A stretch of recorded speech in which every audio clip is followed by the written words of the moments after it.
在节目开始之前呢，我们先来看一下这几个问题。有小朋友说啊，在 1.15.2 的版本呢，村民他只会生猴子，并不能收获到一些作物。那么大家可以看到，我现在用的版本呢是 1.15.2 夸克的这个客户端。如果我们往村民身上丢一些粮食，是可以看到村民会分享给他的另一个小伙伴，那么这样我们就可以拿到他收获的产物。也有人说啊，下面一定要接漏斗，不然的话效率就会降低。我这里呢也试了很多次，他们每次往外面丢都会丢出40个来，所以下面接漏斗呢也是没有影响的。再一个问题啊，就是有小朋友说这个可以做含水方块，不过我试了几遍之后，这个是并不行的。然后我还试了一下从他们头上丢东西，那么村民呢这个时候也是不会偷我们的粮食的，我们丢出去的40个捡起来也是40个。在我们做完村民农田以及繁殖机之后，这块地我们还可以拿来做一个村民的2元店。如果大家看过我之前的空岛直播的话，我是已经在那个存档里面做了一个2元店，用起来还挺舒服的。那么这边的村民呢也是积攒了有特别多了，我觉得可以让他们试着摆地摊，增加一点财政收入。之前那次直播呢做的时候还是出了各种各样的问题，后来经过这几天的研究啊，还有在一些小朋友的帮助之下，我也是把这种新的村民交易所的问题给解决了。首先来说说这个交易所，是我之前看到哪个 UP 主发的一个视频，我现在也是有点想不起来到底是谁了。我看到他也是把僵尸放在矿车上面，如果需要感染村民的话，只要让僵尸的矿车动起来就可以了。我觉得这是一个非常有意思的设计，比以前水流运输的方法做起来要方便得多。如果大家记得这是谁的设计的话，可以在评论区告诉我。第一件事情呢，我们要来准备一下材料，复制一些激活铁轨用来给村民下车。然后这边呢，我们带了一些铁轨、建筑方块，最重要的是这个南瓜头。有很多细心的玩家也是发现了僵尸带了南瓜头之后就不会被晒死，那么这一点呢也是我从别人那里学到的。好，那我们就准备出发了。首先呢，我们要确定村民的坑位，像这样一个方块一个方块的放上去，最终村民的站位呢是在这个方块上面。第二步啊，在方块的侧面分别插上红石火把，这个红石火把呢也是有方向性的，如果火把它朝向左边，那么村民呢一定是从右边过来下车，如果方向搞错了，村民下车呢就会出现一定的问题。然后就是将动力铁轨和激活铁轨像这样分别的摆放，这一步啊还是和我们往常的交易所的做法是一样的，只不过这个铁轨的高度比以前是降低了一格。然后呢是给它做隔间，把每个坑位要给它隔开。这一步弄完之后，我们还要到后面铺玻璃。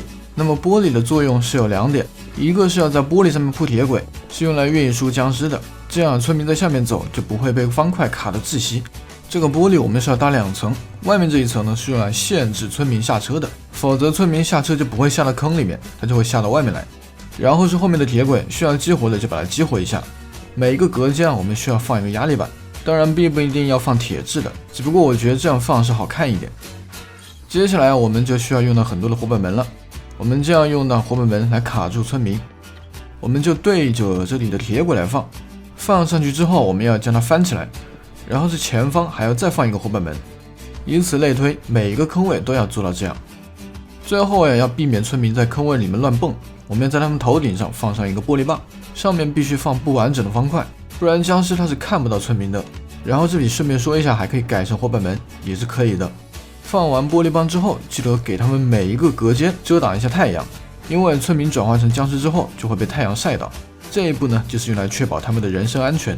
然后还有很关键的一步，在活板门的上面要用方块把它给挡住，因为僵尸在铁轨上面走动的时候，它可以看到对面的东西。如果你对面也是放了一排交易所的话，那么就会被僵尸看到。僵尸只要锁定了仇恨，那下一次过去就会砍他。每个坑位的前面我们还要放上岩浆块，它是用来阻断村民的寻路。有的时候你放下工作方块，然后他却没有职业，那么很大的可能性是他的工作方块被别人锁定了。刚刚来刷了一下混凝土，这玩意怎么突然就坏了？这长期不用啊，开机就坏，怎么跟电脑一样？我服了呀，是上一次做防刷怪的时候把它搞坏了。就是这个地方，之前在这里放了一个半砖防刷怪。这个 TNT 复制机它是已经拉了12个方块，不能够再往上面加方块了。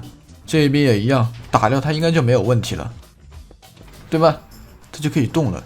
但是下面的活塞都已经推得乱七八糟了，这要怎么修呢？现在天黑了，我们需要寻找一个工具僵尸来我们的2元店当保安。看地上有个斧头，快捡起来！你不捡是吧？你不捡。哦，他捡起来了。我们要画个圈圈诅咒他。赶紧！哎呀，他怎么进来了？我们需要把带南瓜头的僵尸保留下来，其他的都给干掉。哎呀，就剩这个小白真是烦。哎呀，没血了，没关系，我们可以用鞘翅赶紧飞一下。看我的落地岩浆！啊，游起来！你这小子终于被我画的圈圈给诅咒了吧？我看你骨骼惊奇，来我的2元店做保安怎么样？来，给你准备一个车，快给我上车！哎呦！对，上车了。我们需要把它推到上层的铁轨。总之，我们只要抓到了一只僵尸，后面呢就很简单了。好，这个地方我们可以把拉杆给关闭了。只有在我们需要感染村民的时候，再把这个拉杆拉开。刚刚呢，我已经运输了几个村民进来了。想要运输村民呢，也是很简单的。我们只用把铁轨接到我们上期做的这个装置上面，我们就可以看到它就被拉走了。这个时候下车呢，它就自然而然就会蹦到第3个坑位上面。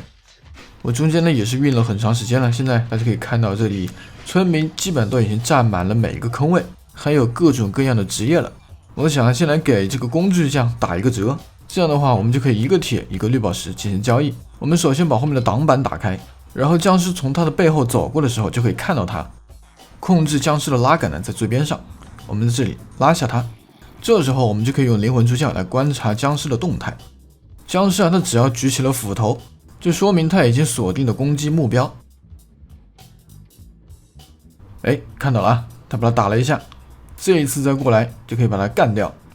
好，可以了，我们把拉杆关闭，然后将它复活一下，我们再加个速。好，这个村民复活了，我们在第一时间呢要记得把后面的挡板给它隔开。那么现在就可以进行开心的交易了。嘿嘿，你看村民笑得多开心。好的，本期节目就是这么多。我后来又交易了一些钻石的装备，这些装备呢通通只要1块钱。那么多的裤子呢我都给你们穿好了。最后还有一点要说的，就是这里已经换上了4个僵尸。由于交易所太长了，它在锁定某一个仇恨的时候，如果隔得太远，它就会自动的断开。这个交易所呢，不光可以买武器、买装备，甚至呢还可以买吃的，还可以买鱼用来训猫。总之，可以给我们生存带来很大的乐趣。好的，如果大家喜欢这个系列的话，记得给我的视频点赞3连哦。想看更多 MC 技术生存的节目，可以关注我的频道。我们下期节目不见不散。